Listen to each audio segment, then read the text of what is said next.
Bismillahirrahmanirrahim. Assalamualaikum warahmatullahi wabarakatuh. Selamat pagi, salam sejahtera untuk kita semua. Sebelumnya perkenalkanlah nama saya Rifki Ramadan dengan NIM 1900149 dari Prodi Pendidikan Kewarganegaraan kelas PKN 2019A.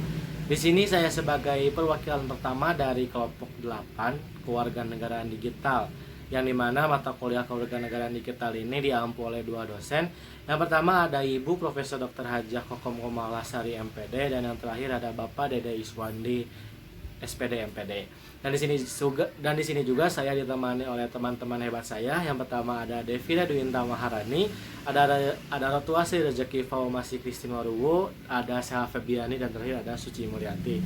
Dimana pada kesempatan kali ini kelompok kita akan membahas tentang salah satu elemen dari kewarganegaraan digital atau digital citizenship, yaitu tentang digital health atau kesehatan digital.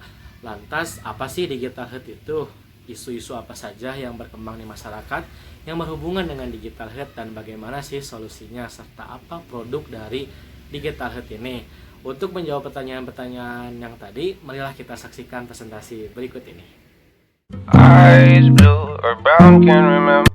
Pada era modern ini, setiap individu dituntut untuk memiliki kemampuan dalam mengakses berbagai macam informasi yang dibutuhkan secara online. Hal ini terjadi berkat kecanggihan teknologi yang melahirkan adanya media digital. Informasi kesehatan selalu dibutuhkan karena menjadi kebutuhan primer bagi setiap masyarakat. Hal ini tentu tidak terlepas dari beragamnya media informasi kesehatan yang digunakan oleh setiap kalangan masyarakat. Apalagi di era modern ini ada beragam kemudahan akses informasi yang bisa diperoleh oleh masyarakat urban. Perkembangan teknologi yang sangat pesat memicu semua hal dibuat secara digital untuk lebih memudahkan segala aktivitas manusia, tidak terkecuali di dunia kesehatan. Hal ini disebut dengan kesehatan digital atau digital health. Digital health ini sebagai sebuah transformasi budaya mengenai bagaimana teknologi ini menyediakan data digital dan objektif yang dapat diakses baik oleh tenaga kesehatan maupun pasien, menuju hubungan dokter pasien yang setara dengan pengambilan keputusan bersama dan demokratisasi perawatan. Digital health atau bisa disebut telekesehatan atau telehealth merupakan pemakaian telekomunikasi untuk memberikan informasi dan pelayanan kesehatan dengan lingkup yang luas dengan tujuan peningkatan upaya kesehatan masyarakat. Namun, bagaimana jika masyarakat belum mengerti tentang kesehatan digital, bahkan tidak tahu apa itu kesehatan digital?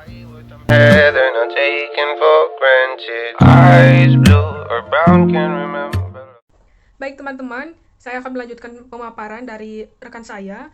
Perkenalkan, saya Ratu Asri dari Informasi Kristina Warubu yang akan memaparkan tentang masalah kesehatan dan kebugaran digital.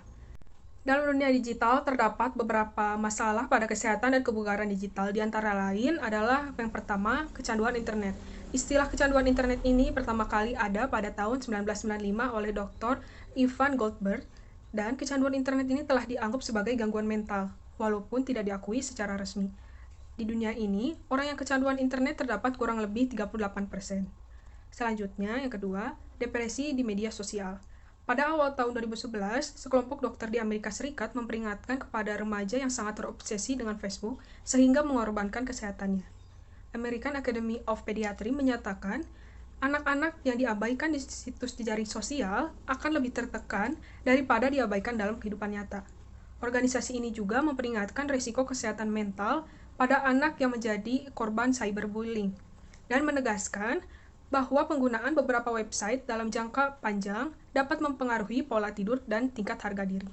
Selanjutnya, yang ketiga adalah cedera pada tangan karena banyaknya mengetik di keyboard.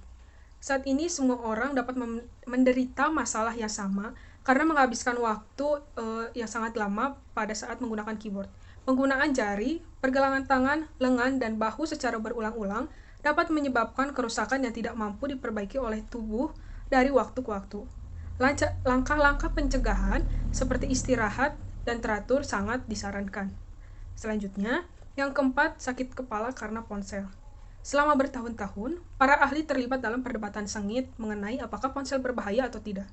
Namun, penelitian telah menunjukkan bahwa hubungan antara sakit kepala dan penggunaan ponsel itu benar adanya. Riset yang ditugaskan oleh produsen ponsel pada tahun 2008 menemukan bahwa Saat melakukan panggilan telepon sesaat sebelum tidur dapat mempengaruhi kualitas tidur yang dapat menyebabkan sakit kepala pada keesokan harinya. Sekian dari saya, pemaparan selanjutnya akan dilanjutkan oleh rekan saya. Terima kasih. Selanjutnya, masalah kesehatan digital, yaitu berkurangnya pendengaran akibat alat musik. Nah, kita itu sering sekali ya mendengarkan musik dari handphone ataupun dari laptop menggunakan headset. Nah, itu tuh sebenarnya sangat berbahaya, apalagi jika digunakan lebih dari 1 jam. Karena musik dari laptop ataupun HP itu langsung ke dalam telinga. Nah, tidak melalui perantara apapun, jadi langsung kepada telinga. Apalagi jika kita menghidupkan musik yang sangat keras dari ponsel kita, terus kita memakai headphone, itu sangatlah berbahaya. Nah, di Prancis telah melarang produsen gadget untuk memproduksi earphone yang menghasilkan suara melebihi tingkat tertentu. Nah, selanjutnya ada narsisme di situs jaringan sosial. Nah, orang-orang masa kini cenderung lebih menampilkan perilaku yang narsis dan kurang menunjukkan empati seperti yang ditampilkan dalam perilaku atau kebiasaannya terus-menerus memperbaharui jaringan sosial. Nah, jadi kita itu kalau mau makan nih, update status dulu. Kalau pergi kemana-mana, update status dulu. Bahkan jika kita kesal kepada seseorang pun pasti update status. Nah, itu tuh bisa disebut narsis. Kemudian ada masalah selanjutnya itu siswa depresi akibat sekolah online. Bisa kita lihat ya, sekarang kita kan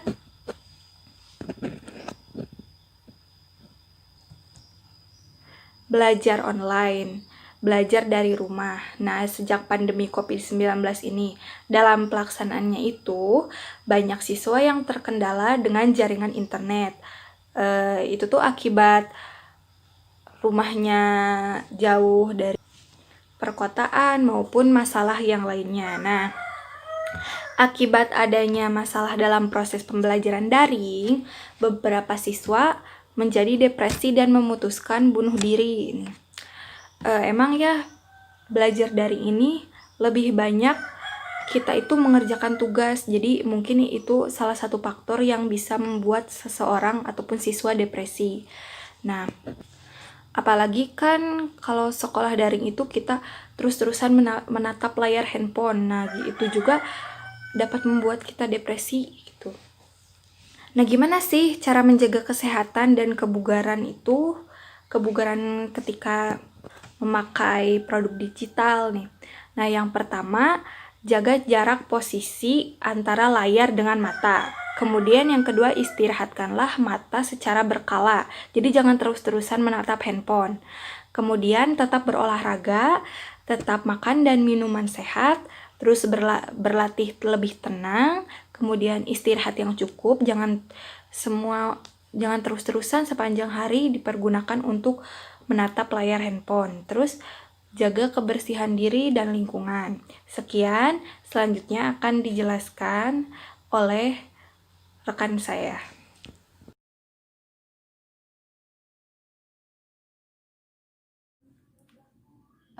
Halo, perkenalkan nama saya Sheila Febiani. Di sini saya akan melanjutkan pemaparan materi yang telah dipaparkan oleh rekan saya sebelumnya.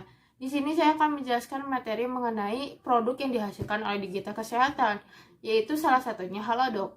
Nah, Halodoc sendiri merupakan suatu aplikasi yang menjadi terobosan di dunia kesehatan, yaitu aplikasi atau terobosan di dunia kesehatan yang berbasis internet. Nah, kenapa Halodoc ini dibuat, yaitu untuk menangani permasalahan yang dihadapi oleh pasien ketika berangkat ke rumah sakit, di mana si pasien harus menunggu atau harus mengantri lama untuk sampai berkonsultasi ke dokter, karena sebelum mereka berkonsultasi ke dokter, mereka tuh harus mendaftarkan diri dulu ke resepsionis. Setelah itu juga mereka harus menunggu. Apalagi ketika kondisi rumah sakit itu sedang ramai, mereka harus menunggu cukup lama.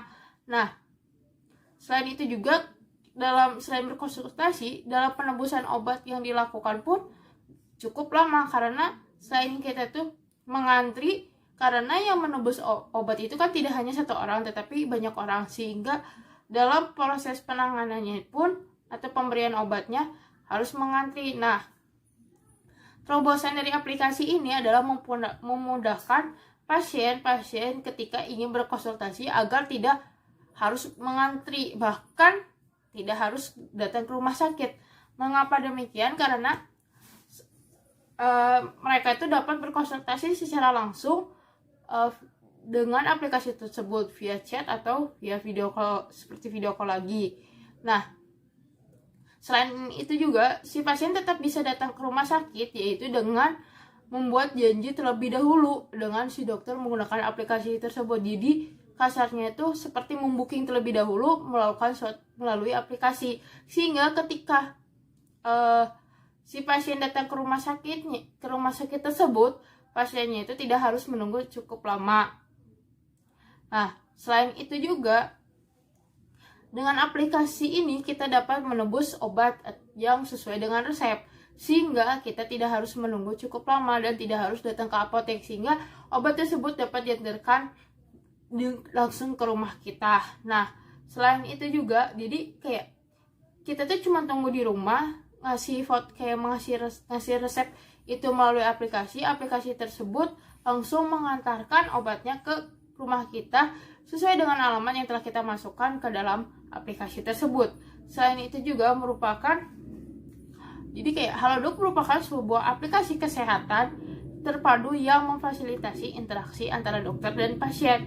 Bagi mereka yang sibuk, aplikasi ini akan sangat membantu karena kamu bisa berkonsultasi dengan dokter melalui chat, bahkan video call untuk mengetahui penyakit apa yang sedang kamu ketahui, yang sedang kamu alami.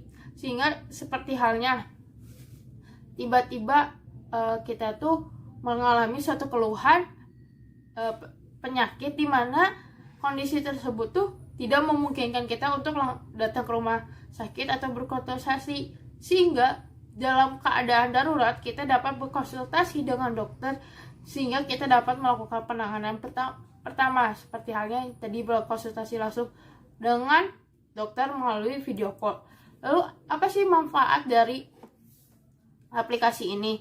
Nah, untuk manfaat dari aplikasi ini sendiri merupakan itu membicarakan masalah kesehatan kepada dokter melalui aplikasi, selalu menyajikan informasi tentang gaya hidup sehat, keluhan mengenai kesehatan bisa segera diatasi, bisa segera mungkin menghindari penyakit yang berkepanjangan. Nah, jadi yang bisa kita rasakan benar-benar manfaatnya itu adalah selalu bisa memungkinkan kita tuh menghindari penyakit yang berkepanjangan. Misalkan ada keluhan suatu penyakit yang kita abaikan tanpa berkonsultasi dengan dokter, mungkin kemudian hari penyakit itu tidak akan sembuh, malah akan terus berkepanjangan. Sedangkan jika kita langsung menanganinya dengan cepat, kemungkinan penyakit itu dapat dihindari atau dapat disembuhkan lebih cepat. Selain itu juga, selain kita dapat berkonsultasi, selain kita dapat menebus obat melalui aplikasi ini juga menyediakan atau menerbitkan beberapa artikel di mana artikel tersebut adalah artikel-artikel tentang di dunia kesehatan. Contohnya itu seperti gaya hidup sehat, sehingga manfaat yang diberikan oleh aplikasi ini sangatlah beragam. Contohnya itu tidak hanya menebus dan berkonsultasi saja, tetapi kita juga dapat mendapatkan informasi mengenai hidup sehat, selain juga beberapa informasi mengenai suatu penyakit. Lalu selain itu juga keluhan yang tadi kan kayak keluhan yang sederhana itu bisa cepat diatasi. Nah, segitu saja pemaparan dari saya. Untuk produk lain yang dihasilkan oleh si digital kesehatan ini akan dilanjutkan oleh rekan saya, yaitu darah suci. Terima kasih.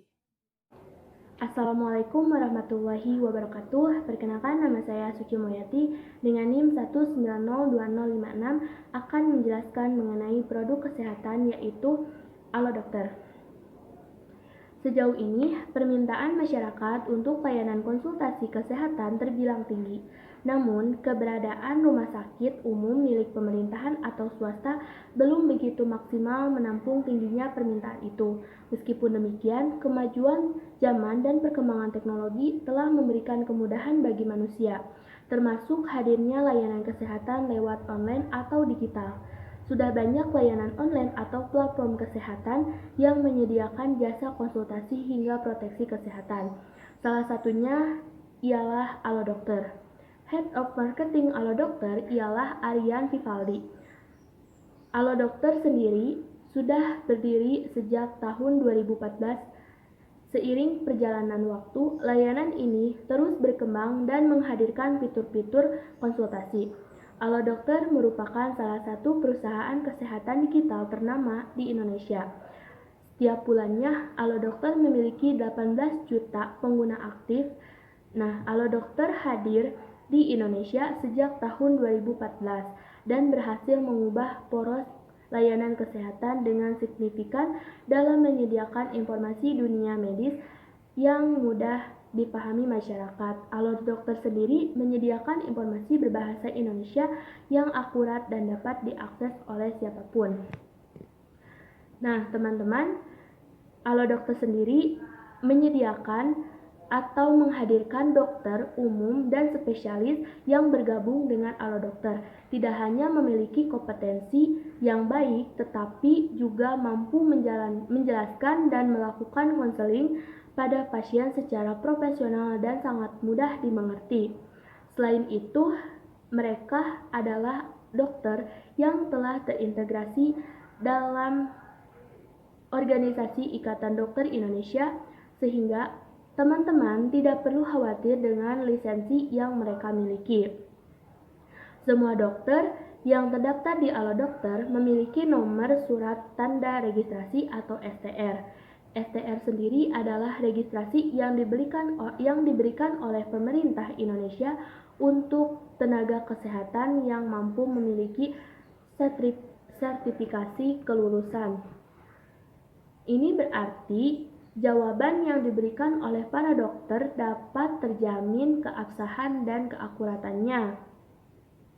Nah, Alo Dokter sendiri menyediakan berbagai fitur, diantaranya yaitu chat dengan dokter, booking jadwal pemeriksaan di fasilitas kesehatan secara online, menyediakan pencarian rumah sakit pilihan untuk konsultasi secara langsung, menyediakan konten berupa artikel dengan topik seputar kesehatan yang dapat dipercaya, dan terdapat fitur proteksi yang dimana teman-teman dapat mendaftar asuransi kesehatan.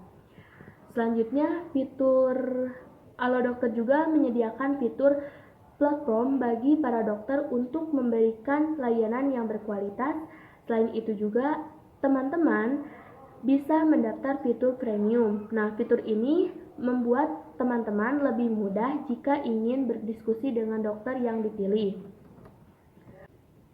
Nah, Alo Dokter sendiri menyediakan berbagai fitur, diantaranya yaitu chat dengan dokter, booking jadwal pemeriksaan di fasilitas kesehatan secara online, menyediakan pencarian rumah sakit pilihan untuk konsultasi secara langsung, menyediakan konten berupa artikel dengan topik seputar kesehatan yang dapat dipercaya, dan terdapat fitur proteksi yang dimana teman-teman dapat mendaftar asuransi kesehatan.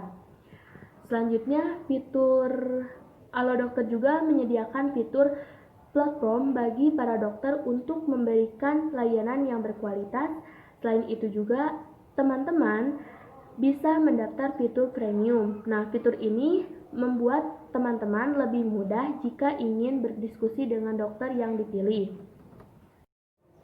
Nah, dalam mendukung program yang dijalankan oleh Kementerian Kesehatan dalam membantu masyarakat Indonesia, Alo Dokter akan membuat kamu mengetahui secara jelas gejala-gejala awal munculnya virus corona sehingga kamu dapat mengetahui dan dapat melakukan tindakan yang terbaik. Dapat pula layanan digital untuk teman-teman dapat mendeteksi secara mandiri resiko tertularnya virus COVID-19. Layanan ini merupakan salah satu bentuk dukungan program komunikasi, informasi, dan edukasi yang dilakukan Kemenkes guna melawan penyebaran virus corona.